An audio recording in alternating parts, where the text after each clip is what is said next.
Hi everyone, I'm Sandy. Welcome back to my channel. Today I have my February reading plans, my pile of possibility, my TBR, whatever you like to call it. This is what I would like to try and read in February. Now, when you see the list of books that I have, it's a very typical me type of TBR, overambitious, too many titles, no real way of ever finishing it all, but I can't resist creating this big of a TBR because there's some really fun events occurring in February. Let's pretend also like I didn't sign up for the Booktuber prize and I don't know yet if I'm judging a round in the first round, but I RSVP'd for one. Let's just put those additional 6 books out of our minds for now, because when you see the list, I don't know how I'm going to accomplish even what I have on my physical TBR. So all right, that's enough waffling around. What am I trying to read in February? So the first one is our 1001 book club pick. Starts in February. This is co-hosted by the wonderful Britta Bowler, and the book that we selected, we are reading all female authors this year and combining our 2001 list together. And the book that we selected for February is this one, The Princess of Cleves by Madame de LaFayette. This was originally actually published anonymously. It's also the oldest book that we have on our book club this year. I do have a link to my Discord in the description below for you if you'd like to go and join and talk about it there, but there's no requirement. It's really just to read the book. And I'm excited about this one. I really want to know what this one's about. It's not super long, so it's a great pick for February, but that is the first book. The second book that I have for the 1001 book countdown is a group read now with Gemma from Gemma Books, Dia over at Novel Idea, and Priscilla at the Evening Reader. And we are going to be picking up Italo Calvino, If on a Winter's Night, a Traveler. And this will be my second Calvino. I also read The Castle of Crossed Destinies, which I thought was really well done, but had a unique kind of hook in it with pictures and things like that. This one does not have that same thing. It is just all very dense text. So we'll see how that goes. But this one, the group read just kind of happened out of nowhere for this one. It was originally a buddy read and then another person and then another person, which is part of the reason why I love this community so much. So I'm very excited to pick this one up with this group and see what the conversation is like about this Calvino, because I've only read, like I said, the one. All right. The last 3 books I have for the 1001 book countdown are all very short books, intentionally short books, because as you'll see from the rest of this, that it's kind of out of control. I have this one, The House in the Uplands by Erskine Caldwell. Very small. Love it. Perfect. I also have a book that I'm not, the next 2 books are books I'm not very excited about, but I want to get them off the list earlier so I don't have stuck reading them in December. The first one is Waiting for the Barbarians by J.M. Coetzee. I am hit or miss with this author. I think I've read 6 or 7 now and liked maybe 1. Also a very weird cover. Look at that cover. I'm not sure what they're doing with the feet on there. Are they removing them in order to wash them? I don't know, but that's one. And then the next one is The Book of Laughter and Forgetting by Milan Kundera. I read The Unbearable Lightness of Being last year and did not like it at all. This one is actually shorter than that book, so that is the other 1001 book that I want to get off of my list because I'm not that excited about it. All right. Breathing in. The next couple of books are for my own project. So I have a subscriber favorite project and my oldest books on my TBR project. I am double dipping on a couple of these. So the first book is for the subscriber favorite, and I will be reading My Life in Hard Times by James Thurber. I have read The 13 Clocks by James Thurber. Look at how small this is. I'm very happy at how small this is. Oh, and there's actual pictures in this as well. So yeah, I'm very interested in reading this one because I loved The 13 Clocks quite a bit. So that is my first subscriber favorite. My second subscriber favorite also doubles as my as one of my longest books on my TBR. And I will be doing this as a buddy read with my friend Angela, and we will be reading Immortelles, A Gentleman in Moscow. I've had this for at least 7 years, so it definitely qualifies as being one of my older books. I bought it when I went on a cruise. A friend of mine and I bought the same book thinking, oh, we'll buddy read these. Yeah, neither one of us picked it up when we were on the cruise. Instead, we went and played ping pong out in the wind, which was surprisingly hilarious. So, but A Gentleman in Moscow, that will be one of my older oldest TBRs. My second oldest one will be a buddy read with Kristen over at Enter the Book, and we will be reading Life After Life by Kate Atkinson. I really wanted to try and read this one last year. It just didn't happen. We're going to pick this one up on the 1st, actually, so it'll be one of the first ones that I actually pick up this year. Or this month, not this year, but Life After Life. I really want to read this one, but we'll see how it goes. And then my other longest on my TBR is also going to cross into an event for Febregency, which is an event that's hosted by Christy at Lewis Dostoevsky in Space, Miss Richards Reads, Tristan and the Classics, and the Bookish Princess. And it is to read books in the Regency period, which was 1795 to 1837 from what I saw. And the book that I have found on my shelf on my oldest TBR is actually this one, The Watsons, Lady Susan and Sanditon.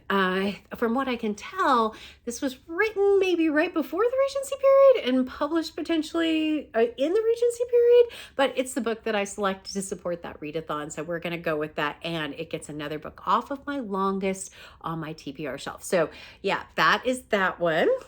Other events that are happening in February.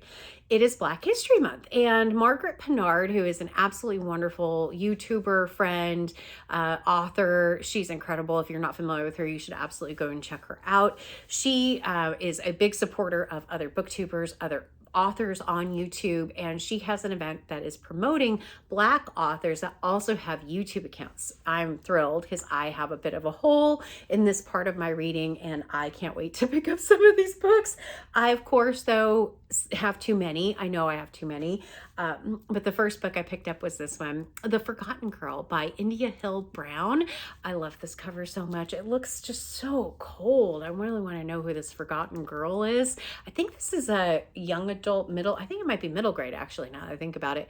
But I'm excited to pick up this one. I will leave the author's YouTube channel linked in the description below, as well as all of the channels that I have talked about already. But that is the first one that I will be reading for that particular event. And then the second one was a book that turned into 2 books, and because I signed up to read this one, Blood Like Fate. And then at the very top of this, it says a sequel to Blood Like Magic. I've not read Blood Like Magic. This is by Lizelle Samberry, by the way. I'll leave her channel linked in the description below as well. So I ended up getting this one as well, Blood Like Magic and Blood Like Fate. So I plan on reading this one and then seeing if I can get to this one. But that is the other one for Margaret Pinard's channel. And then a book that I have on my shelf that really fits well with Black History Month, and I want to read this one so bad, is Cast by Isabel Wilkerson, The Origin of Our Discontents. I think this would be amazing to read in the month of February.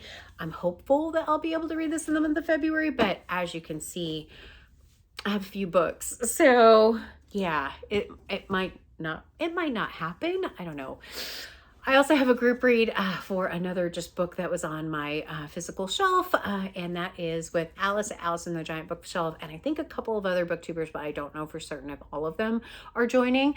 But I know Alice and at Alice in the Giant Bookshelf and I are definitely reading this, and that is The 7.5 Deaths of Evelyn Hardcastle by Stuart Turton. My friend Jean read this last year camping, and I didn't read it. Fun story, I looked over at her, by the way, and she was reading this book, and she had done this to it. She had taken it and folded it over. The look of horror that I had on my face was probably pretty comical about that, but I really do want to read this one, and since there is now a buddy read group read, it probably will happen. The last event that I would like to at least promote for you is one called Holmes is Where the Heart Is, and there are a number of wonderful hosts at this event as well. Mystery and Mayhem, the Literate Texan, Randy is his name, Greg at Another Bibliophile Reads, and Mark at Booktime with Elvis are hosting this particular event. They do have a number of prompts, one of which I know is to read one of Sir Arthur Conan Doyle's long works and one of the short works. Well, I have this magnificent bind up, which has a lot of the works in here. So I would like to try and read at least one Shakespeare. Why do I keep saying Shakespeare? One Sherlock Holmes story out of this. Maybe it's because I have another book that is very similar to this in structure, but it's Shakespeare. I think it might even be, it's even the same color. It's brown. That's why I keep saying Shakespeare. But I would like to try and read at least one story off of that. And that's it, just those. It's fine, right? That's not bad. Never mind the fact, like I said at the beginning, that I might be judging the Booktube prize. And because I can't buy books right now, my library usage has been a little bit out of control because I also somehow ended up with these books. Yeah, I don't know how I did that. They kind of followed me home the other day. So yeah, I don't know. But I think the ones that are doable are the 1001 lists. My buddy reads are doable. Outside of that, I don't know. I don't know if I'm going to get all of my subscriber favorite ones done. I don't know if I'm going to get all of the ones I wanted to read for Black History Month done. I'm going to play it by ear, see how it goes. I don't know if I'll get these 3 done. The one that's the hardest to not read in this pack, by the way, is this one, The Wager by David Gran. Mainly because it took forever to get this from the library and I really don't want to send it back without reading it. So we'll see, but it's not small and I have a few other things to read. So that's what I have for you. What events are you participating in the month of February? I'd love to hear that. And are you joining us for the book club? I hope so. I'm really excited about this particular book. I think it'll be great to read this one. But I'd love to hear from you in the comments down below. Please make sure and go check out all of the channels that I have put in the description for you. Absolutely should go check them out. And if you haven't already subscribed to my channel, please go ahead and do so. I'd love to have you here and stick around and like the video because it definitely helps out my channel when you do so. And that's all I have for you today. I am happy to have you here. I look forward to interacting with you in the comments, and until next time, everyone, thanks. Bye.